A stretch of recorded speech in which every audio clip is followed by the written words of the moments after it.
Have you ever stopped to wonder if your child is reacting to life or reacting to you?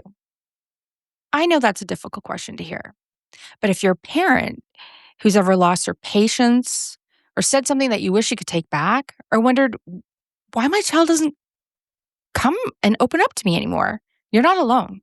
The truth is, most of us are parenting from patterns we didn't even know we had. Welcome back to Turn the Lens Inward. I'm Lisa Taylor, confidence coach, podcast host, and someone who's passionate about helping people recognize the unconscious beliefs and behaviors that keep them stuck so they can create healthier relationships with themselves and with the people that they love. So, in this solo episode, I'm sharing a moment that I witnessed at Canada's Wonderland that completely stopped me in my tracks. It made me reflect on my own parenting mistakes, the emotional abuse that can happen without us realizing it, and why so many families are simply surviving instead of truly connecting. By the end of this episode, I hope that you'll see that changing your relationship with your child doesn't begin with changing them. It begins with turning the lens inward.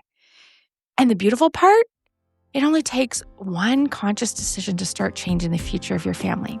So let's get into this episode.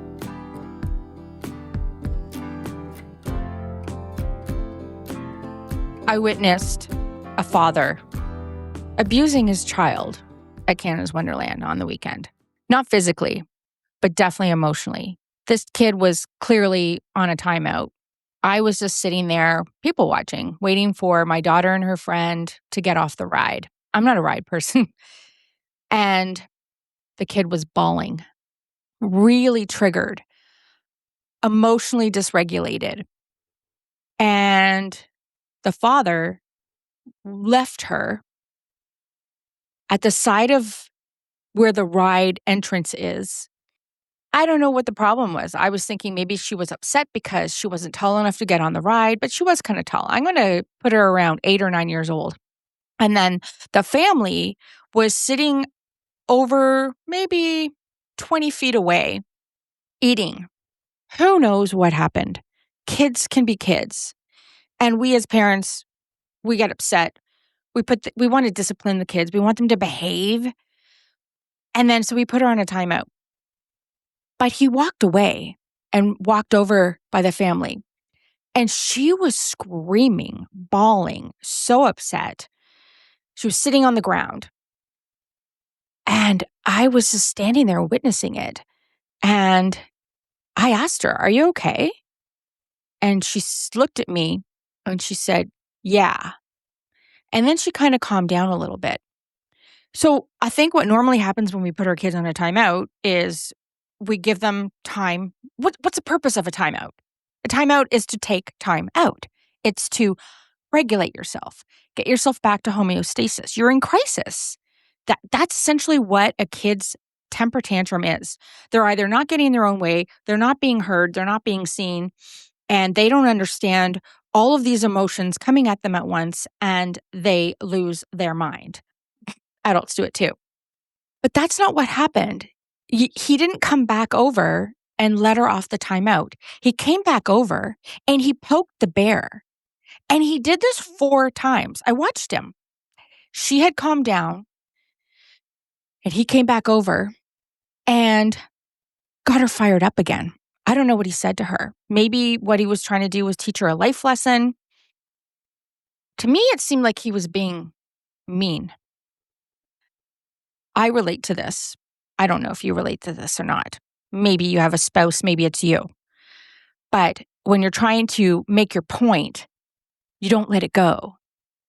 Does that make sense? And that's what I watched happening. I don't know that family story, and I wasn't there for what happened before this moment, but what I witnessed looked emotionally harmful to me. It made me wonder, how often do we as parents keep pushing after our child has already reached their emotional limit? Sometimes we're focused on making our point that we forget the goal isn't to win, it's to teach. Quick interruption. 92% of you aren't subscribed. And I just want to say I really appreciate you being here. If you'd hit follow or subscribe, it genuinely helps more than you think. That's what grows a podcast and gets it in front of the parents who need it most. Okay, let's get back to it. And there were park attendants, park people who kept coming up to this young girl because they couldn't see her parent. He was literally over back with the family, leaving her there all by herself at Canada's Wonderland with, I don't know how many people, thousands of people walking by. In today's society, to me, that's scary. And he didn't see these park attendants coming up to her. So anyone could have come up to her and taken her. She's not being supported. She's not being loved. She's not safe. And that's her family right over there. Eventually, he did finally come over and have a very long conversation with her. He got down to her eye level. He got down on his knees. He crouched. And finally, she had stopped crying. Finally, she had calmed down. There was no hug. There was no love. It was just essentially get back over there with the family.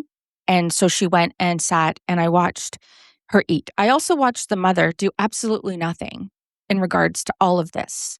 We have a whole bunch of people who are parenting, and there's no manual. There's no right or wrong way to do it. We are unconsciously moving through our day with all of the financial issues, work issues, friend issues, life issues, happiness, joy, political problems, social media, getting us all fired up, all of the things that happen, and we're reacting to it as adults and taking it out on our kids. I definitely was one of these people. I remember when my kid came to me, she was probably 15 years old. And this isn't a happy ending story at all. This is a Lisa, you suck and you are emotionally abusing your kid's story. And she came to me, I think it was a Saturday night or Sunday night. It was probably a Sunday night. And what am I getting ready to do? I'm getting ready to go to work the next day. Am I happy about going to work the next day? No. She comes to me and she tells me she's been harming herself. And there are some cuts on her body. And I'm like, okay, so, well, then if you need help, let's go to the hospital.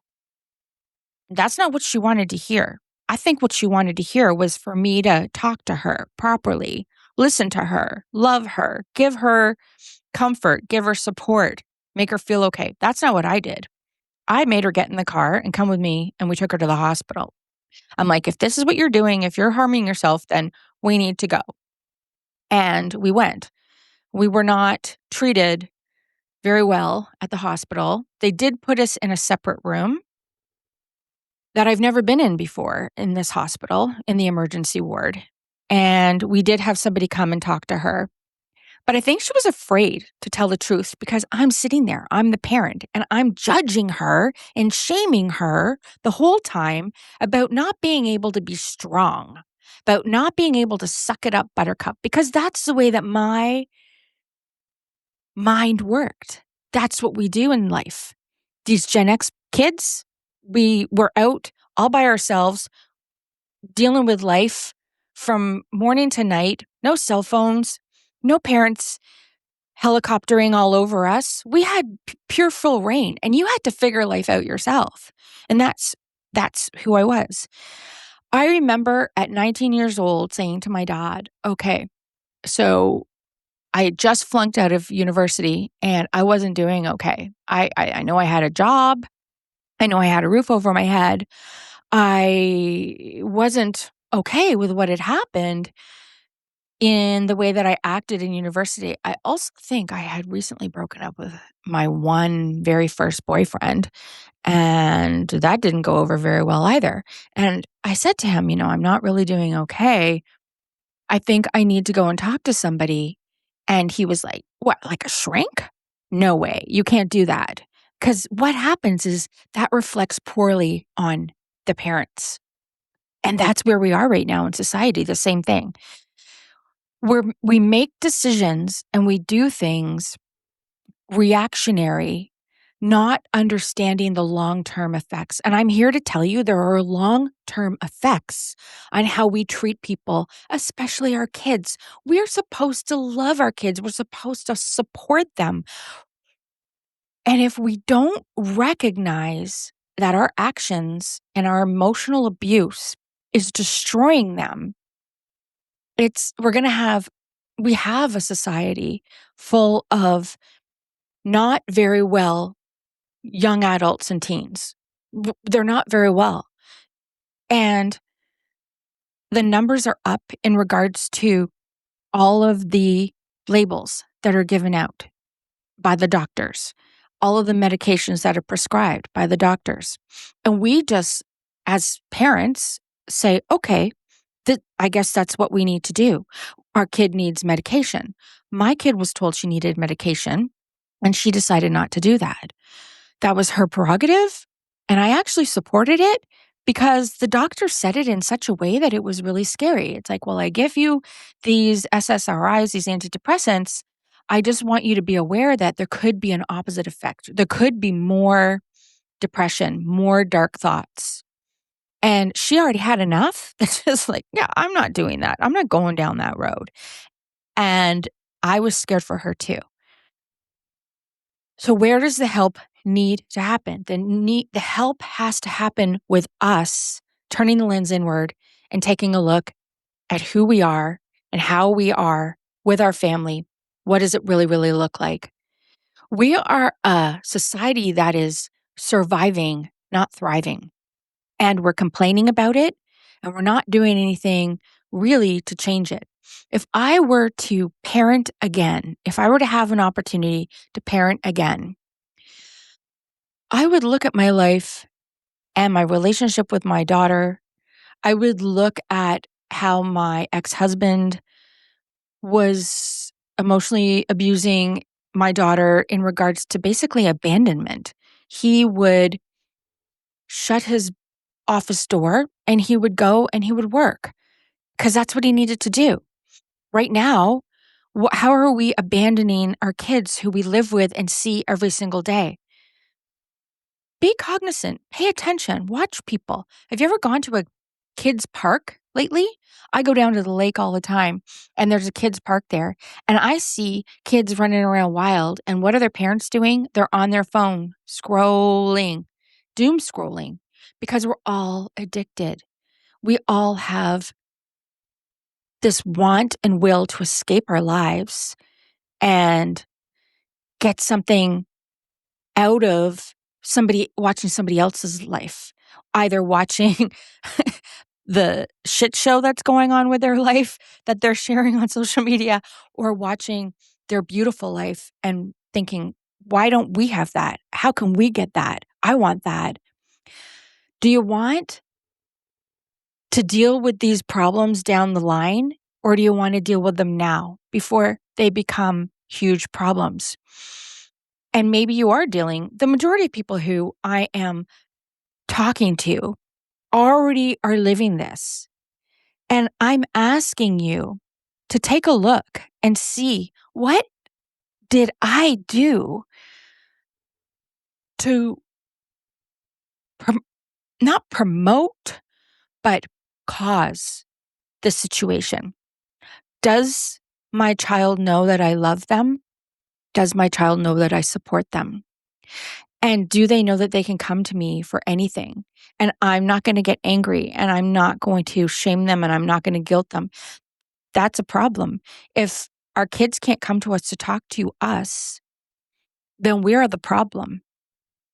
If they have nowhere else to go because they're fearful of our reaction, that's our problem.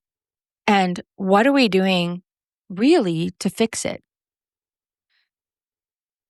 And then there's this whole sort of enabling helicoptering that is on the other side of abandoning and avoiding.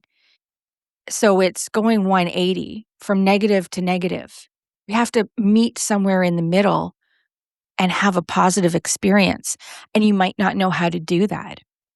It might be that you are so unhappy and you're so on autopilot with your life and you're just going through the motions and you're getting inundated with life's problems and there doesn't seem to be a solution, that we take it out on everyone around us. And that's normal. That's normal. But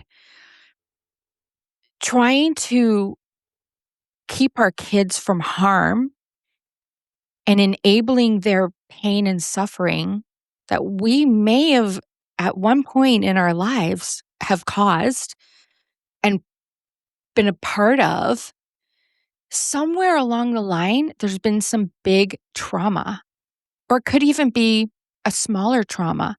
But our kids learn from a very young age not to get mom and dad angry. We must listen. We must conform.